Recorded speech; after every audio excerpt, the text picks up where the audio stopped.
Choice. We are back with the next poet, which is book reading with Linda Judge.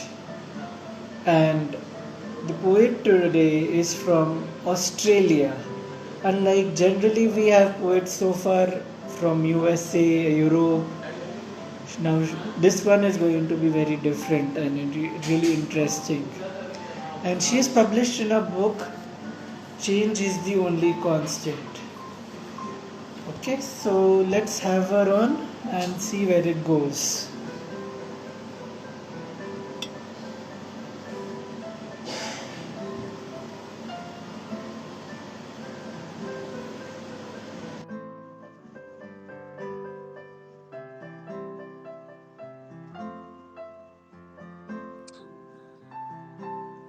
Hi, Hi. welcome to the event, and I look forward to talking to you and getting to know you better. So, shall we get started? Let's do that. Great. First of all, I'd like to apologize to all those who have joined us tonight that there was a delay due to the confusion in time. And I thank you for adjusting to that and being there even though we delayed the event. And with that, let's begin.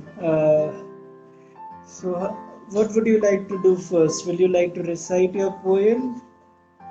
Yeah, look, I'll begin by reciting a poem that's a little bit different to the one that was published in the book.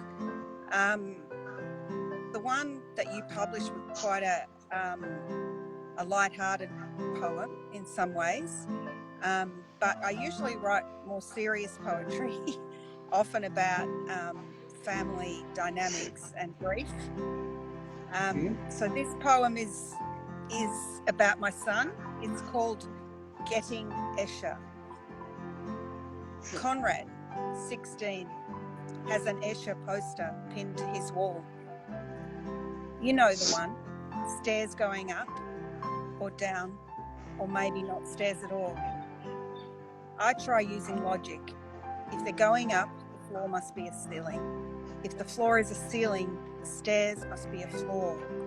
If the stairs aren't stairs, maybe the archway is really a bridge. Conrad takes it all in his stride. Up, down, around, whatever. And I'm the one with the problem. Wow. So, how old is your son today?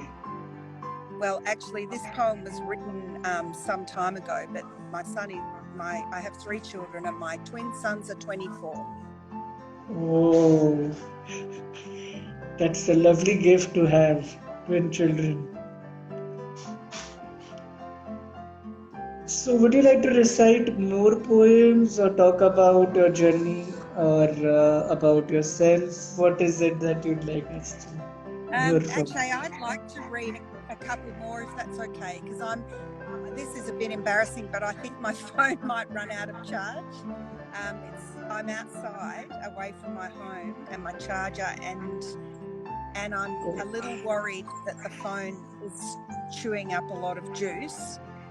So if I can read more than I thought, if I can read a couple more, that would probably be good. And if there's time, I'd love to talk to you about my work as a writer.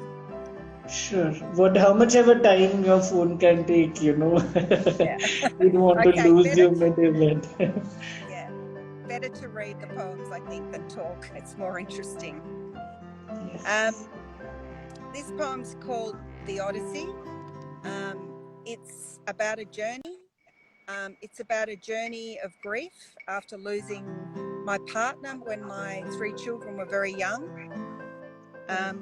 So I'll read that to you now, The Odyssey. I was in the studio when you rang to tell me that the new car was a 7-seater. The only colour left, champagne. Earthy tones recoiled on my palate, burnt umber, yellow ochre. But I could picture us sipping bubbly as our children played, piling into a people mover, sand covered. I like it. I actually like it. After you died, rows of empty seats mocked me, our only child in the front where I should have been. Sometimes I ejected the spare, still new upholstery, reeking of happy families. When I forgot the handbrake, the car rolled, jamming that seventh seat inside the extra boot space. After rear-ending a truck, my mechanic said I should cut my losses, trade it in for a jazz. No more sparkle, her body etched like copper plate, bumper bar, twisted claw, hanging on by a nail. The scrap metal dealer reverses out of the garage, a chiaroscuro of tread marks revealed on the garage floor. He drives slowly onto the tray with dignity, like a funeral director guiding a coffin.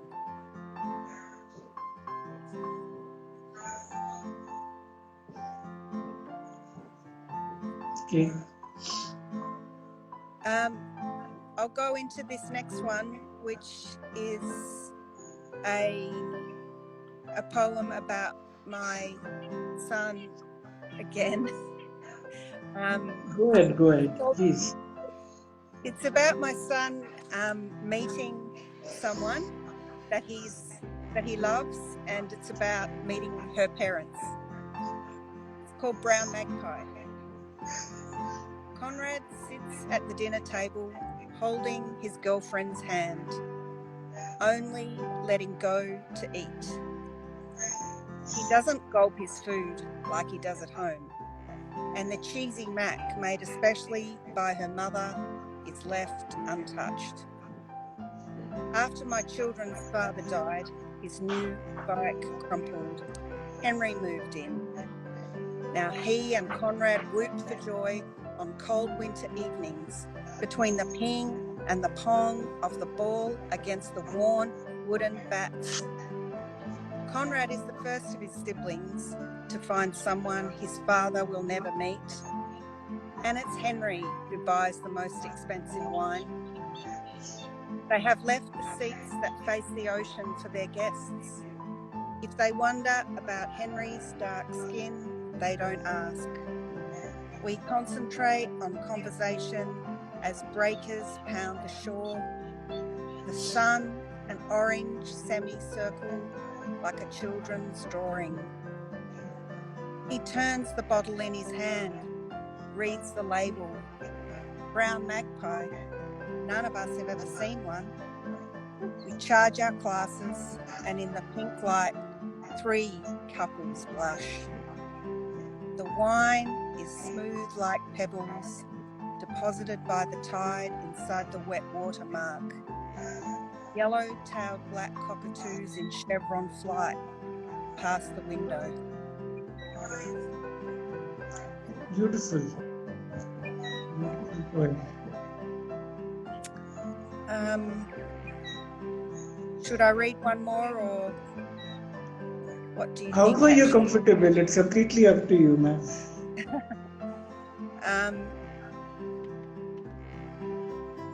I'll read another one then called it's called Marathon. Okay. A round of applause when you ran the 100 kilometres I drove. Twins crying in the back, my hands on the wheel. Other mums said I was lucky, wished their husbands would get off the couch. The therapist suggested I try exercise to cope with your obsession. I heard them call your name over a sea of lycra. We watched as you bowed to the god of 6-packs, a gold medal around your neck, then went home without you. Your final training session on the twins' birthday, wallet and phone lying on our bed in exchange for your continued absence. Your fans dropped offerings for their fallen hero, totems of Tupperware flanking the front door.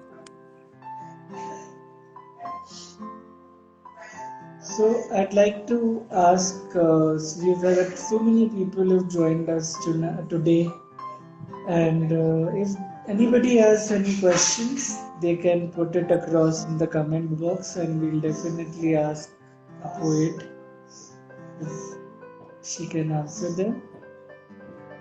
Yeah, And I can answer any questions.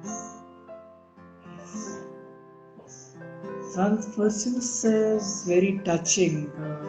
That was Kathy Jennings. Yeah. I've got a few friends listening on, which is really nice and quite surprising. But hello, people I know. Yes. Do you want me to read one more, Akshay? Go ahead. I'm enjoying listening to you today. Rather than That's great. conversing with you, I'm enjoying listening to the poems that you're reading. Okay, great. Well, I'll just read one more because that's probably all in this series of Sure. poems anyway. This one's called Out of Hours. When you said that you would be seeing patients from home, I agreed that we should replace the original wooden door for something soundproof and line up rows of hard-backed chairs in the waiting room, which I hoped would be the nursery. I sometimes heard voices from the bathroom. Once I opened the front door to a kid holding a skateboard, swearing like a trooper before stepping inside. When I asked, you said it was none of my business. I found your patient notes locked inside a steel filing cabinet beside a wicker toy box after you died. I wanted to, but didn't read them. Unsolved problems filled my roof space for 7 years until the threat of a medico-legal challenge no longer hung over me. I fed them to the shredder one diagnosis at a time. Names written in invisible ink, moth-eaten manila folders, nature conspiring with your insistence on confidentiality. Sam doesn't like bubble bath because she can feel the bubbles bursting against her skin. Lovely. So with that, I'd like to ask you, coming back to the book, how did you find our book? Did you read any other poets who are there in the book? Change is the Yeah, only constant. look, thank you so much for publishing the poem. It was a real honor, and it's not an easy poem to read, which is why I didn't choose to read it. But it was lovely to be in the collection, and I think your live Poet's Choice videos too are also really great to listen to. So I've enjoyed listening to a lot of those. Thank you. Okay, with that, I think, is there anything else that you'd like to share with us? No, thanks for your patience getting the video started today, and I'm glad my phone didn't run out of charge. And that's what I'm concerned about. That is why I'm not prolonging the show too long today. Yeah, I'm thanks, keeping it Akshay. brief. Yeah.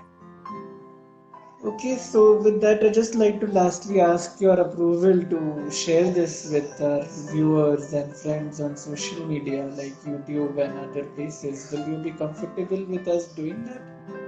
Yeah, of course. Alright.